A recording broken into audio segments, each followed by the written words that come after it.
எல்லாருக்கும் வணக்கம். நிறைய பேர் பைசப்ஸ் அண்ட் ட்ரைசப்ஸ் ஒர்க் அவுட்க்கு ஒரு செப்பரேட் டேவை வச்சு ஒர்க் அவுட் பண்ணுவாங்க. அப்படி பண்ணுறதால பை அண்ட் ட்ரை க்ரோ ஆகுமான்னு கேட்டிங்கன்னா ஆகிறது கஷ்டம்தான். ஏன்னு பார்த்தீங்கன்னா பை அண்ட் ட்ரைன்றது ஒரு சின்ன மசில். ஆர்ம்ஸ்க்கு அதிக செட்ஸ் அண்ட் ரெப்ஸ் கொடுக்கறதால அது ஈஸியாக டேமேஜ் ஆகிடும். And I volume muscle damage தான் ஆகும் தவிர க்ரோத்துக்கு உதவாது. இதனால் ரெக்வயரி டைம் அதிகமாக ஆகும். அண்ட் எல்லோரும் நினைக்கிறது என்னென்னா பை அண்ட் ட்ரை நிறைய ஒர்க் அவுட் போட்டோன்னா, ஃபார் எக்ஸாம்பிள் இந்த 21 reps, drop set, super set இதெல்லாம் முடித்தோன்னே அந்த பம்ப் வர ஃபீல் தான் மசில் க்ரோத் ஆகும்னு நினைக்கிறாங்க. But pump and soreness is not related to muscle hypertrophy. So முடிஞ்ச வரை ஹெவி வெயிட் வித் லோ வால்யூமோடு ட்ரெயின் பண்ணுங்கள். அதாவது weekly 2 times bi and tri train பண்ணுங்கள் with push pull split or upper lower split or full body split. எந்த split நீங்கள் use பண்ணுறீங்களோ அது கூட.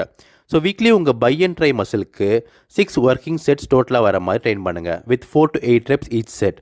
இந்த மாதிரி வேறு ஒரு ஒர்க் அவுட் இன்ஃபர்மேஷனை நெக்ஸ்ட் வீடியோவில் பார்க்கலாம். நன்றி.